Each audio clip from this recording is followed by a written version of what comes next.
Pessoal, boa tarde. Também sou mais um da Concrete.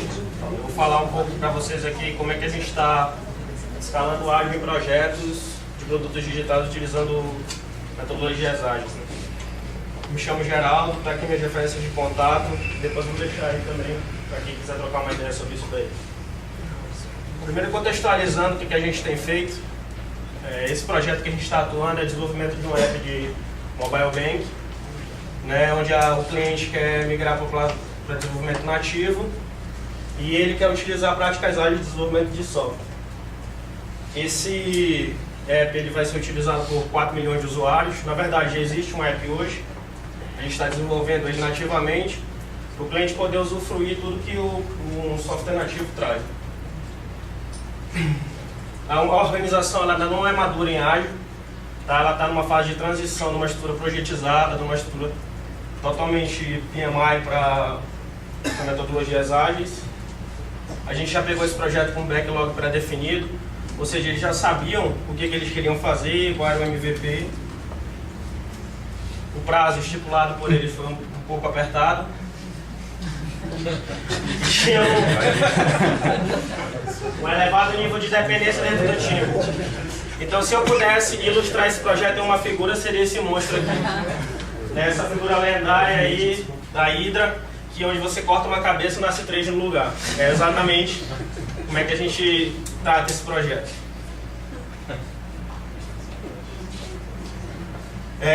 Ilustrando um pouco das dependências do time. A gente era responsável por gerenciar basicamente, a gente tinha frente no front-end e no framework. Mas a principal frente que a gente vai abordar aqui é o front-end.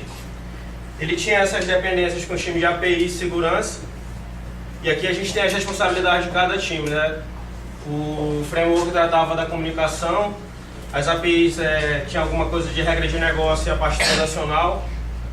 A parte tinha uma equipe focada em segurança, como é um aplicativo de mobile bank, é uma feature bastante forte. E o front-end cuidava de toda a experiência de usuários, os desenvolvedores, DevOps e a qualidade. Só o time de front, ele tinha 27 pessoas, assim dividido. A gente tinha gente de iOS, gente de Android, Windows Phone e o time de UX. Por uma, como posso dizer, por uma estrutura da própria empresa, eles eram exatamente assim divididos, tá? iOS era uma célula, Android uma célula, Windows Phone uma célula e o X outra célula. E a gente aqui que tinha o nosso pessoal com DevOps e QA, né, que suportava todas essas células aí. E também o UX ficava fora do time, tá? Ele também era como se ele fosse uma célula à parte. A gente tinha um time de gestão, onde tinha uma estrutura nossa, uma estrutura deles pareada para PO e SM. Tinha mais um tech lead geral e uma pessoa que fazia integração com o time de API. Então, qual foram os principais problemas que a gente encontrou? Primeiro, os deles, eles faziam esse daily com todo esse pessoal junto, durava de 30 a 40 minutos um daily. Tinha várias assincronia entre as dependências. Né? Ou seja, a gente não... podia ser que a API estivesse trabalhando numa feature que a gente vai utilizar daqui a 3 meses e o front estava precisando de outra coisa aqui. Tinha toda essa assincronia. Os times estavam em formação e o prazo inicial deles continuava arrojado.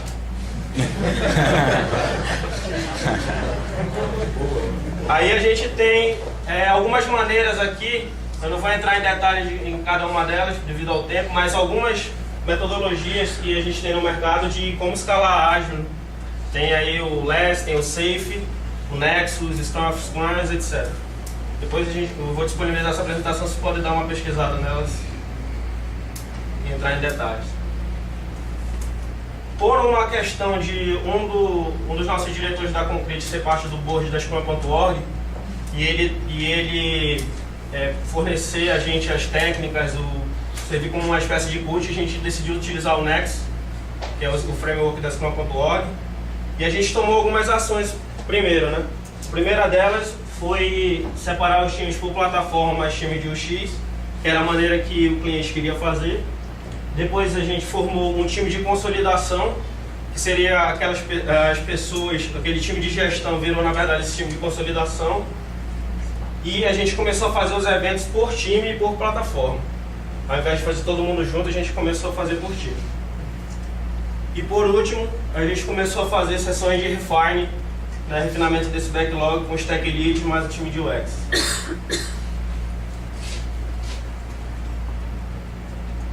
E na prática a teoria é outra, né? Como é que ficou?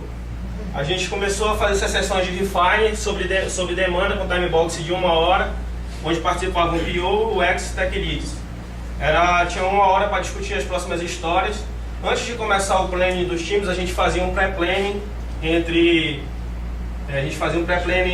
tech leads e o X e PO, onde pegava-se mais detalhes da história, das histórias a serem atacadas no sprint. Aí que a gente ia para os plannings individuais. Os deles, a gente separou os deles por times, mas num primeiro momento a organização decidiu que o time de consolidação tinha que participar de todos os deles. Então, apesar de ser separado, tinha uma galera aí que passava um bom tempo em dele. Antes de fazer a retrospectiva, o time de consolidação ele fazia uma reunião onde ele decidia que dinâmica seria utilizada, qual abordagem que eles utilizariam, fazia esse review e retrospectiva, e depois o time de consolidação fazia uma pós-retrô aí para verificar se teve problemas em comum, identificar os problemas em comuns que teve entre os times.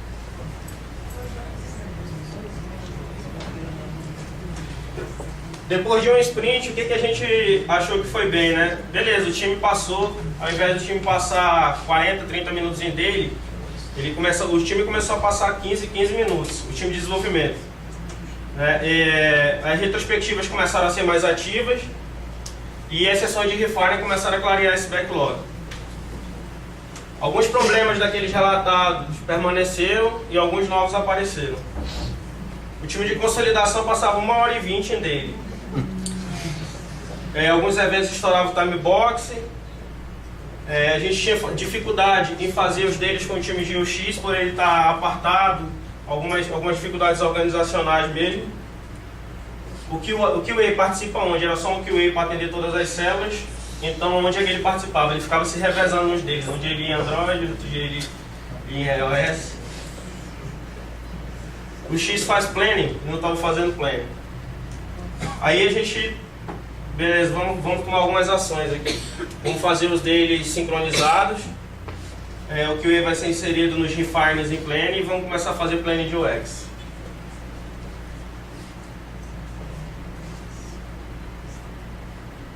Então, ficou basicamente a mesma estrutura, incluindo o UX fazendo o dele.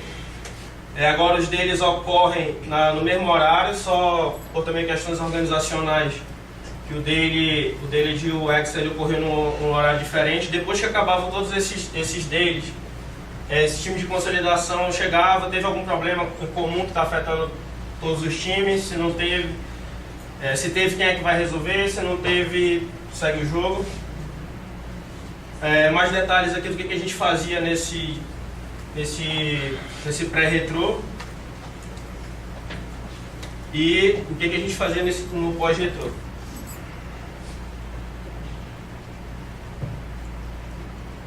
Aí, após alguns sprints, a gente conseguiu dar maior fluidez nos days, a melhoria na preparação das retrospectivas e as especificações de teste começaram a ficar mais claras. Os gargalos não desapareceram, só mudou de lugar.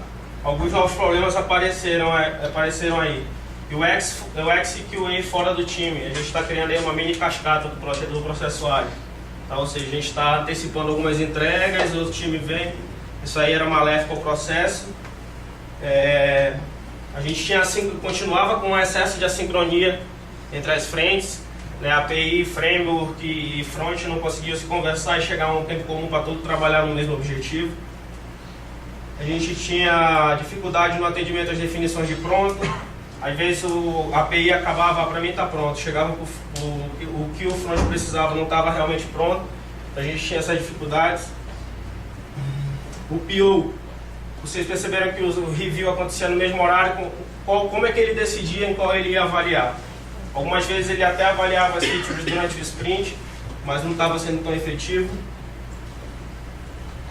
O time não participava diretamente das discussões das histórias. Se vocês viram, todas as sessões de refining e as sessões de pré-planning era feito com os tech leads inclusive, com os tech leads somente, desculpa. E nem sempre o tech lead sabia passar para o time de desenvolvimento o que ele precisava fazer.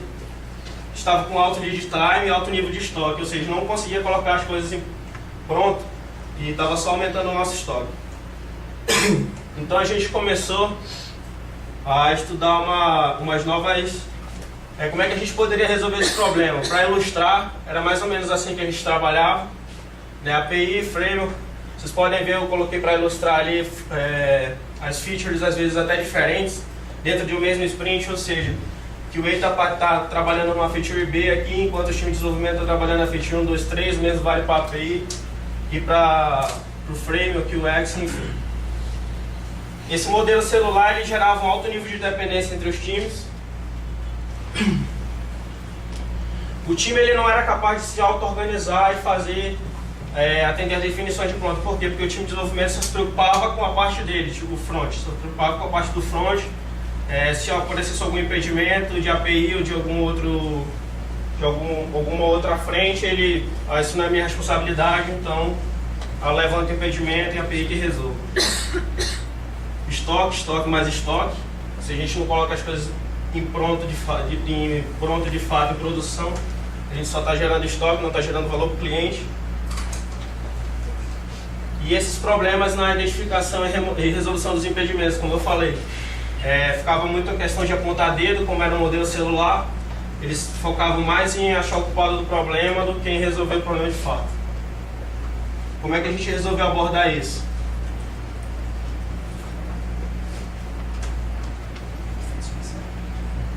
Vamos fazer um corte por funcionalidade. Ao invés dos times trabalharem cada um na sua célula, cada um no seu silo, a gente vai montar um time funcional, onde dividido por feature, onde vai ter um membro de cada equipe.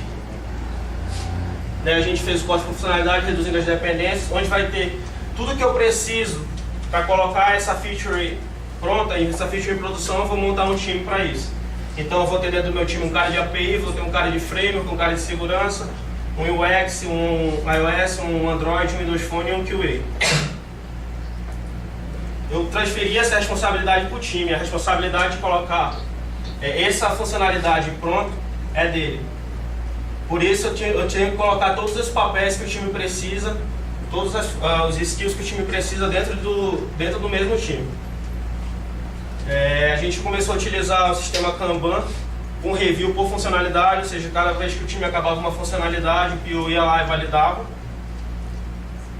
Retrospectivas quinzenais, para o time cada vez mais melhorar a forma como ele faz o trabalho. E a gente começou a fazer uma prática que a gente chamou de workshop de histórias. Antes de começar a desenvolver alguma feature dessa, o PO sentava com todos os responsáveis e estressava aquela história. A gente vai fazer essa história com esse objetivo, eu espero alcançar esse resultado com essa história tem que ter isso, aquilo, repassar os critérios de aceitação, tá claro? Enquanto não tivesse claro, eles iam refinando essa história até que todos saíssem com a mesma visão e saíssem com o que precisava ser feito e como ele ia fazer isso. E aqui, para fechar, qual foi umas 7 lições aprendidas que a gente teve durante todo esse processo aí. Primeiro, traga as dependências para dentro do time. Isso cria responsabilidade. O teu time é responsável por colocar o software em produção, não vai se o barco naufragar, todos vão se afogar. Então, essa é uma primeira lição aprendida. Deixe claras as definições de pronto.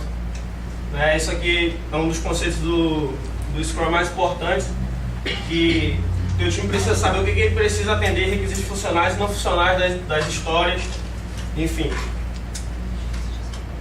Nada fala melhor do que software funcionando, então coloque esse app em produção e aí utilize as técnicas aí que o Rafael apresentou para você pegar os feedbacks se o teu cliente está ou não satisfeito com o teu produto. Abuse na medida do possível das sessões de refine, as histórias precisam estar o mais claro possível para o time. O time precisa ter claramente, ter ciência do que precisa desenvolver, centralizar e gerenciar as dependências fora do time. Quando a gente separou por funcionalidade, outras pessoas ainda continuaram gerenciando o que ficou fora do time. A gente teve um time de integração que ele ficava navegando na organização, para remover esses impedimentos. Retrospectiva é para o time, não para o projeto.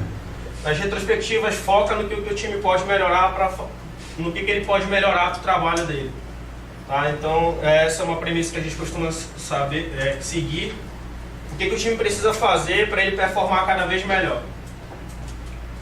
E inspecionar a adaptação. Isso daí é o que eu tinha para falar.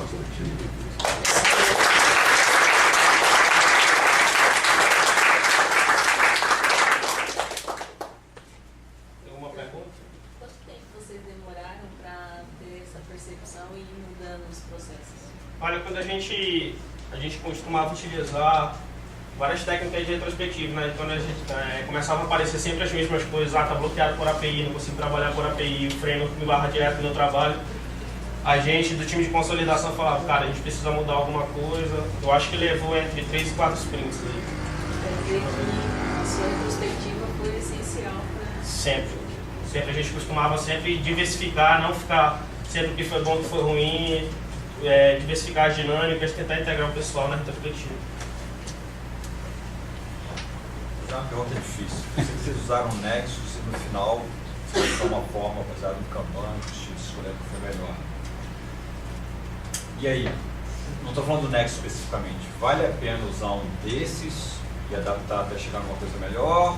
Ou é melhor, cara, começa com as novas abertas e vamos fazer uma coisa melhor? Olha, o Nexus, ele, principalmente no conceito de time de integração, ele trouxe um norte pra gente, assim, né? Tipo, aquelas pessoas que estariam olhando de fora o processo e estariam vendo onde pode melhorar. Isso aí foi um ponto bom que a gente pôde ver, e algumas ideias de rito também, mas vai variar de projeto para projeto, organização para organização. Eu sugeriria que você tentasse pegar o mais simples. Pra gente o mais simples parecia ser o Nexus, até porque a gente tinha alguém que podia passar o conhecimento pra gente e foi adaptando até o final. Cara, no final do projeto tinha, quando embarcou, tem o QAPI, tinha 60 pessoas lá de cá, quer dizer, era de 100 pessoas. O kit chegaram, aí tinha um outro time de um projeto que fez esse Kanban, que eles estão chamando de Kanban de épico, que tem uma certa interatividade com a melhoria contínua, mas tem essa sessão de refine. E aí no final virou um troço misturado, porque quando juntou com o feature, trouxe dependência, mas fica a dependência para fora.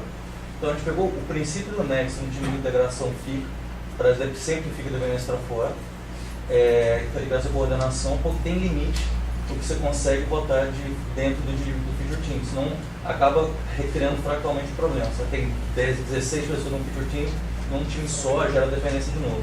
Então é um paradoxo, mas no final tem o release train igual, a gente volta para o princípio no estudo os dois, que vem um time com a experiência desse Kanban de app, e a experiência do Nexus, eu acho que no início ser mais interativo é melhor, depois ser mais entregar pizza é melhor.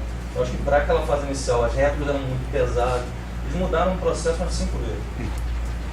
Então eu acho que trabalhar com framework, um time grande é melhor do que sem framework. Se for trabalhar contigo, não pode trabalhar com o que você quiser, mas... Não, quando eu com time grande também eu acabo... O framework é bom. Você começa com o framework.